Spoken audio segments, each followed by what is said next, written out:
Much as we are sharing our personal stories, it's fun to share personal stories, but it's very helpful to someone out there who's thinking, am I just looking for work? And in all sincerity, I'm thinking, that is okay, that's a valid point.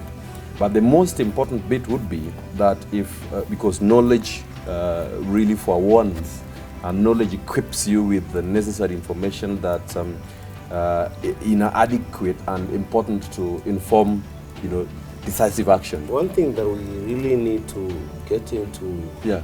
the ones who want to join in. Yes. There is not a work. Yes. It's not a paying job. Yes. This is a service. Absolutely. It's a service. Yes. Because for us who have been there, Yeah. whether it's a weekend or not a weekend, Yeah, a holiday, no. Be called to respond to call of duty, you know? Yes. As in, you are on off, but Yeah. you are still on standby. Absolutely.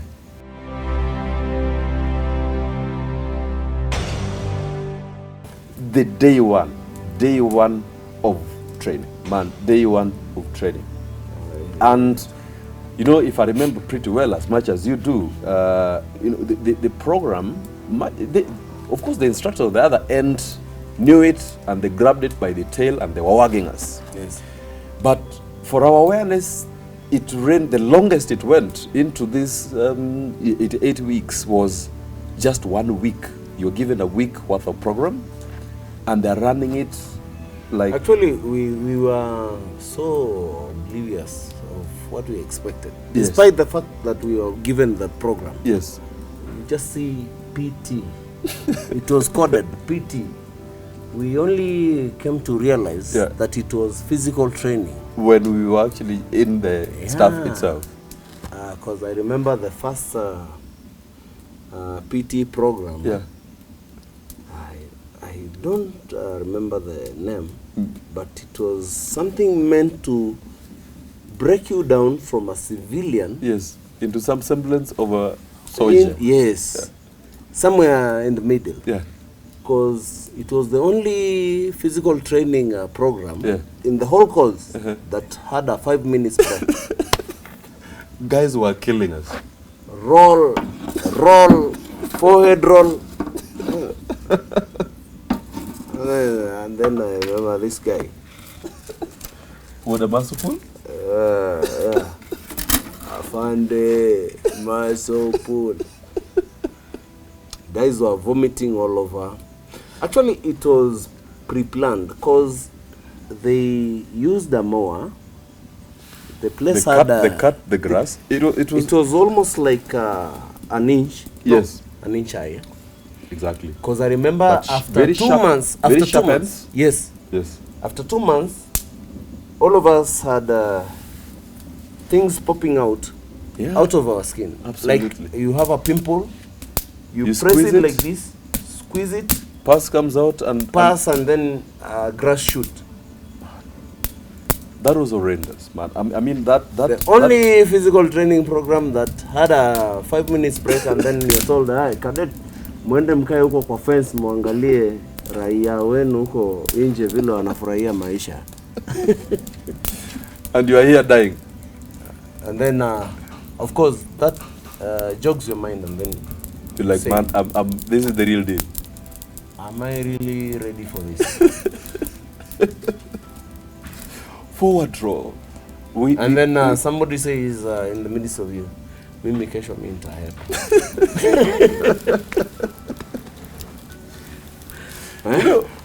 And then some of those who said mimi kesho nitahepa are currently serving. Of course. To death. So the military really has a way. Somebody said, whoever created the military is either God or Satan. Yes. Because it encompasses everything and they tell you whatever to do. Yes. When to brush your teeth, when to run, when to wake up, when to sleep. Literally everything. Everything. Man, so physical training.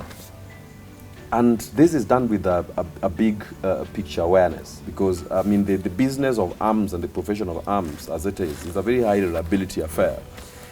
And so physical fitness and physical preparedness is absolutely profound. I mean, some of these things could really break us into, you know, tiny pieces. You could literally listen and feel each muscle on your body really do its best, you know, and output at the highest level. But that was not enough. I mean, it went to a point where it was, you know, your mind that really had to kick in to take you to the next level. And we found it, man, very important, you know, even in our practice when we now are accomplished officers and we're serving and commanding in different aspects and participating in war, or war fighting itself, that, you know, by and large, your body is very vital for the achievement of the overall mission. If you cannot move, your mind can absolutely be thinking of, you know, all this that are absolutely important for the attainment of or the war planning itself. But it doesn't end there unless you put things into practice, in which case, unless a muscle moves, yeah. And in this particular case, in terms of military practice, that muscle has got to move very effectively and efficiently to ensure that whatever has got to be attained is actually, and beyond just the physical and the mechanical output, it actually means that your body has got to withstand the pressure and the stress. Sometimes it's not just the output in terms of physical rigors or physical activity, but just staying somewhere. And part of what we learned is that you can be put in a, you know, pressure position for extended duration. Yes. And you're just there, you're not doing so much, but you just and we came to know, and that's what even in out here we call the stressors in terms of work, being in a pressure position for extended duration and still be able to perform excellently. I mean, your body and your mind are Siamese twins, as you come to realize.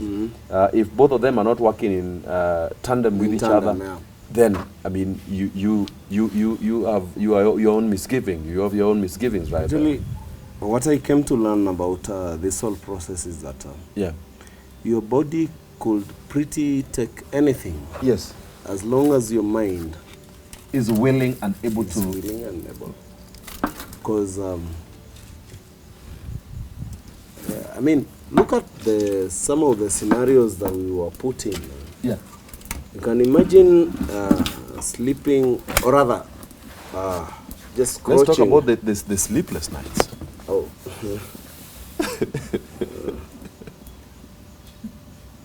It's around midnight. Yes. And an instructor comes in and says, your boot is dirty, your boot is dirty, your boot is dirty. I want to see you in the ablution block. Come back when you're wet to... This is an ablution block that is being used by almost over 100 people. So obviously the floor is has stagnant water. Yeah. So somebody says, okay, mulale hapo. Na mtu asifunge macho. Okay. And you are supposed to be adorned in the same uniform. Clean? Yes, clean. Like Lady Godiva's horse. Dried with all the lines. Yes, of course, the pressing was actually not done haphazardly. So your body can actually take anything. Yeah. Because for a normal human being, you could pass it for a pneumonia infection. But I never had anybody falling sick out of pneumonia or bronchitis or anything. Not even malaria. But people are tempted to fall sick. No. People are tempted to... I think the only infection that we had was chickenpox. And then there was formed a chickenpox platoon. What your chickenpox fallen up? But otherwise, all these other diseases, common diseases, malaria, pneumonia, bro. Man. I mean, you are so upbeat that your body is so much active that I don't think even bacterial infections or viral infections would survive. No. You could otherwise be infecting them instead. Because we used to sleep in that water. Yeah. Actually, it's not just water. It's stagnant, dirty water. Stagnant. It's an ablution water. And you could even fall asleep. And the instructors could even get furious that they are giving you a punishment. And you sleep but you are resting. While at it. Yes. Sleeping while at it. Sleeping in was. You know, I remember I was in this infamous platoon because we were grouped into, you know, sections and then platoons. Arkan 2. Arkan 3 for myself. Yeah. Then we came to merge. Then we merged Later to form Arkan 2. So we were in this particular one, the very last room. You know, the 2 houses, Arkan Bama, the very last room.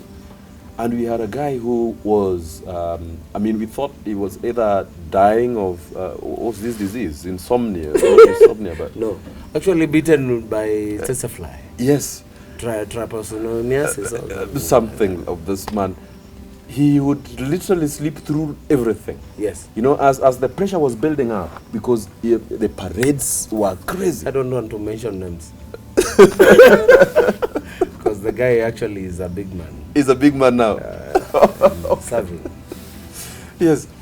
And so we were put under so much pressure.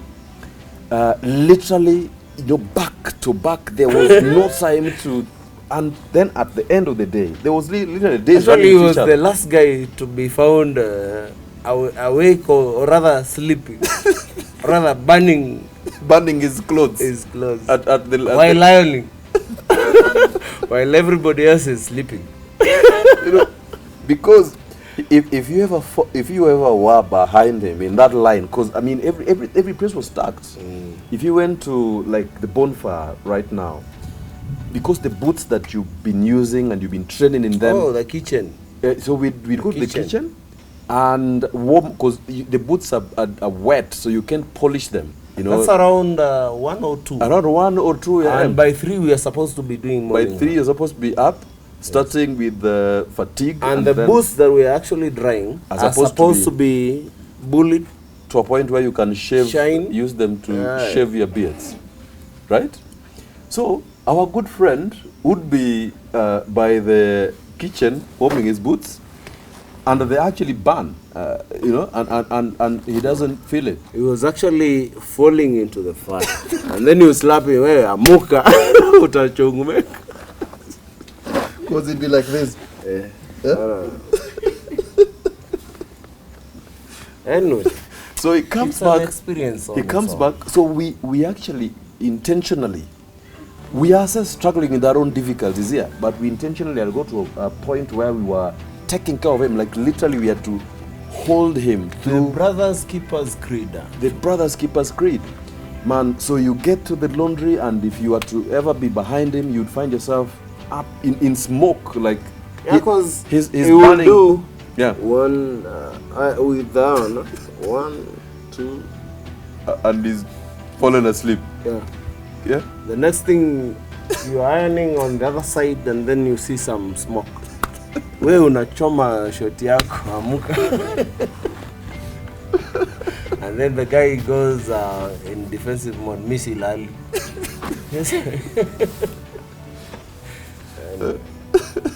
So that was crazy. And then you remember all these things, they were done for a strategic purpose. That they were all rolling into... They're not haphazard. They're not haphazard at all. So you are supposed to look the part at the parade.